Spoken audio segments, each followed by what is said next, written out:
Hello, everybody, and welcome to episode 1 of The Current. I'm just so excited to get into this, guys. I spent about a week of kind of hyping it up and getting everything set up and ready. We got great channel art by Cailyn Talmonti. You'll see it right there. I'm going to put it up right now. We got the banner right now and the logo right now. If you guys have not seen it for some reason, if it didn't load up for you, whatever doesn't work. But yeah, it's great channel art from her. Thank you so much to Cailyn. She actually has a segment coming up in a little bit once we get through a couple of them.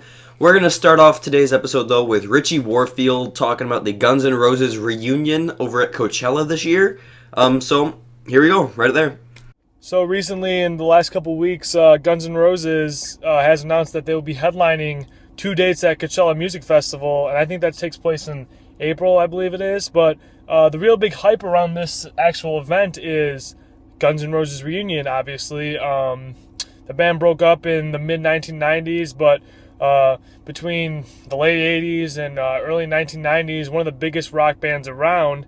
And obviously fans have been waiting some 20 plus years for a reunion to occur. And now finally some sort of a reunion taking place at Coachella this April of this year. And when I say some sort of reunion, it's because the original band of the Appetite for Destruction band, the band's first album, is not going to be all together as far as we know right now. It has only been confirmed that guitarist slash Axl Rose vocalist and bassist Duff McKagan have signed on and have admittedly are taking place in the Coachella Music Festival.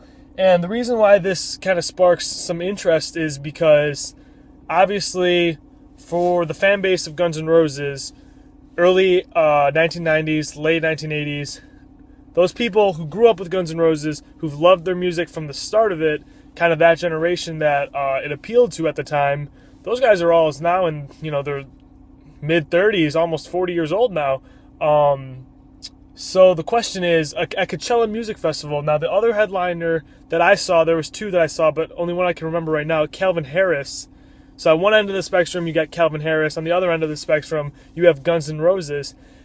What Coachella Music Festival appeals to, kind of a younger generation of music, is this significant as it may seem, or as it may have been had it occurred 10 years ago even, 5 years ago even, I don't know. Is this significant to our generation, our time period, who maybe know of Guns N' Roses, who maybe know Welcome to the Jungle, Sweet Child of Mine, Paradise City, but not quite know any of their deeper songs, and enough to sit through an entire show and enjoy the music as much as, say, a diehard fan would? And that's what comes to mind here for me, especially because I fortunate enough to have grown up in a household where Guns N' Roses, Appetite for Destruction, the Use Your Illusion albums, GNR Lies were always being played. So, I've grown to love the music, not just the popular hits that you hear, every stadium event you go to, but, some of their deeper cuts off their albums that I would personally enjoy, that I would love to go see this reincarnation of the band. But for the other people in this generation, the teenagers that Coachella a lot of times sells itself to, is this going to be significant to them? Or there's rumors that Guns N' Roses will be doing like a 25-date stadium tour of the United States. Will that bring in more popularity than just the 2 dates at Coachella? Because, listen to the radio right now. Just turn on the radio. What are you going to hear? You can hear the pop hits, the rap, the dance music.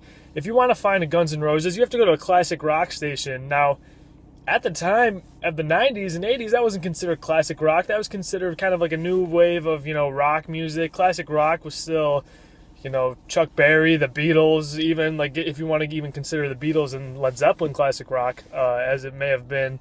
It depends on how far back you want to go. But, yeah, that realm of music and other music from that time period are not considered classic rock. So in our day and age and our generation that is dominated by pop radio, dominated by rap, kind of unfortunately sad to see a dying age of rock and roll, how significant will this Guns N' Roses reunion be to market itself to this generation of kids our age? And how will it turn out? Are they going to be great, or are they going to be like rusty? Who knows? So I thought that was kind of an interesting topic to bring up, and yeah. Okay, thank you, Richie, for that. That was really, really cool. Actually, that kind of old music coming back into the new scene these days. It's really cool to see. So next we actually have Cailyn Talmonti, who did, like I said before, he did that. We got Cailyn doing the channel art. She actually did another piece of art for us just for today's episode. So we're gonna go right over to that. It's gonna be a real short little thing. She drew it hand drawn by pen, as you guys are about to see actually.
Okay, Cailyn, thank you for doing that. I actually texted her about this was yesterday, so I recording this on Thursday.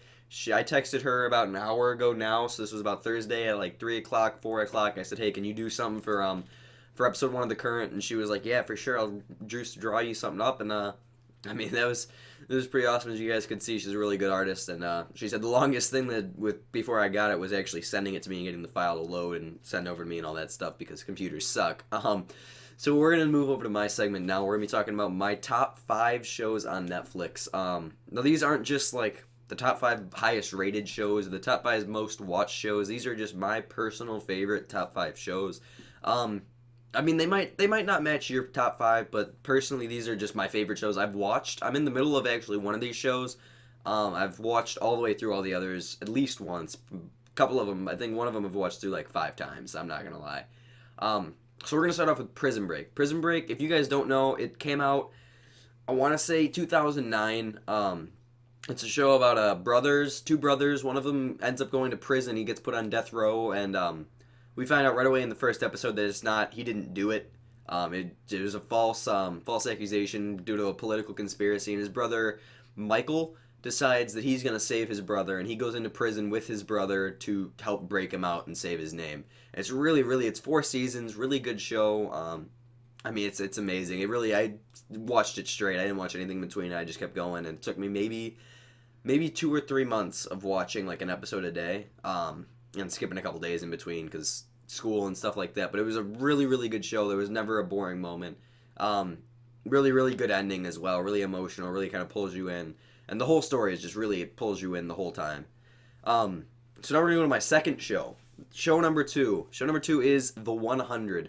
This show is actually still live, I believe. Currently there's 2 seasons on Netflix. It's about post-apocalyptic Earth, basically. The world gets blown up by nuclear warfare, and all the people get sent up to space in this giant space shuttle. They call it the Ark. And basically, it's been 102 years since they've been on Earth, and they decided they want to try to get back on Earth because the space shuttle is running out of air. And it's just really, it's a really cool show, kind of showing what would happen. They send 100 people, hence the name The 100. They send 100 people down to Earth, and basically the show is their journey on Earth and basically trying to save the human race. I just finished watching it a couple weeks ago, and I would just I lost it. I was so mad that it was still airing and that there wasn't like an ending on Netflix, because it's that well done that you want to see the ending. You just want to keep going so bad. It really pulls you in. It's riveting. Riveting. That's a weird word. Why did I say that? That was weird. We're gonna move on. Episode 3. Show number 3. We're gonna go show number 3 right now. Blue Mountain State. If you guys have not seen this show, you need to watch it. This is about couple weeks, maybe not even a month of watching. They're 22-minute episodes. They're really quick to watch. It's hilarious. Basically, it's a Division I football. It's college football. I'm not sure what division they were talking about at the time. It's not really important to it. It's a serious football school, so that's why I think it's Division I. But basically, it's just showing the crazy antics that football players go through. It's not at all true or serious. If you're looking for a not serious TV show, this is perfect. It's hilarious. And like I said, they're 20-minute episodes, so you sit down and you can watch 4 of them in a sitting and still be comfortable with it. So, I mean, it's easy. That's why it's also a couple weeks, because you watch a couple episodes a day, not just one. And it's hilarious. You probably know some of the characters. One of them is Thad Castle. He was actually in not the most recent Hunger Games, but the Hunger Games before that, Mockingjay Part 1, I believe. No. Yeah, Mockingjay Part 1. There was the really buff dude that started in the beginning of the Hunger Games, and then he got killed really quick, and if you haven't seen it, I'm sorry. But yeah, he's been in actually quite a few things. He's a really good actor. It's a lot of really good actors, actually. Really good show. I really recommend it if you're looking for something funny. Now for the final, no, not the final. We got one more, or 2 more actually. For number 4, my number 4th show, my 4th favorite show on Netflix, we got to go with The League. Now this is the show that I have watched 5 times, at least. I've watched this show at least 5 times, all the way through. There's 5 seasons, and currently the 6th season is on air. It's actually being played right now, and it's the final season. There will be no more seasons after this, and it really sucks, but there was a big scandal with one of the characters, and that's why that's happening. And I can cover that next week, actually, but if you guys want to hear more about that, tell me in the comments below. But it's basically a show about a group of friends who play fantasy football together. It's a bunch of funny stuff, all just jokes. There's a storyline to it, but it's not a very strict storyline. You could jump in anytime, and you could basically know the story. It's a lot of one-liners. I find me and my friends using these lines all the time, just joking around. So it's really a good, hilarious show. And it's one of my favorites, actually. The only reason I put it below Blue Mountain State and the 100 is because, personally, I'm more of a fan of those serious TV shows. So Prison Break, the 100 went above it just because they were more serious and just more kind of connected to I felt more connected to the series. And then Blue Mountain State went ahead of it just because it's a classic TV show. I mean, I don't know. Personally, I don't think I know anybody who hasn't watched Blue Mountain State. So if you haven't, like I said, you gotta go watch it. But The League is also one of those shows. If you're looking for slightly more serious than Blue Mountain State, but not as serious as Prison Break or the 100, it's perfectly right in the middle. You can kind of get a good mix of all that with The League. My 5th and final show is a serious TV show. Again, it's House MD. If you guys have not watched this show, it is an amazing show. It's kind of like Grey's Anatomy mixed with like NCIS. It's a really cool mix of stuff. Basically, every episode doesn't have a storyline. There's no storyline to this show. There's a little kind of like plot in the background going on where there's like, the relationships of the characters and stuff like that. That stuff changes. But every episode starts anew, and you see someone comes in with a sickness. And each episode will start off with like showing what happened. So there'll be maybe a skateboarder who just collapses. And basically the whole show is this diagnostics team with Dr. House as the head, trying to work and figure out what is making this person sick and how they can get better. And it's really cool. You learn a lot about medicine, actually. There's a lot of diseases that I've actually learned about that really I'm never going to need to know about. But it's cool to know. I mean, there's cool... I used to take what I thought was just a simple pill for like a cold or something like that, and I found out that they also give it to like cancer patients. Or it's just cool information. It's also just a really interesting show. You see a lot of cool stuff, and it's fun to go around with the team and figure out what's wrong with these people as they do. That's just, I don't know. I love the show. Me and my mom have been watching it for a couple months now, and we're just completely addicted, and we just love it. So yeah, that's that, guys. Thank you for joining us for episode 1 of The Current. There will for sure be an episode next week. This isn't going to be a 1 week thing. This is going to happen again next week. It's not going to be the same team. I'm going to be in every week, but we will have Cailyn doing the speed art next week again. Richie Warfield, who did the Guns N' Roses, if you guys forgot what his name was. Richie will be in next week's. And then we'll also have new people. Occasionally people will drop out because they got stuff going on. And occasionally people will come in. Some episodes will be longer, some episodes will be shorter, just because that's how people work. People's schedules work. As you guys probably know, everyone's got their own things going on. But again, like I said, thank you so much for joining us. And please, subscribe if you haven't already. Like, tweet this out, do everything, spread the word. And go check out those Netflix shows. They're really good. Like, really, go look at them. Go check them out, watch them. They're great. Yeah. Okay, thanks. Bye, guys.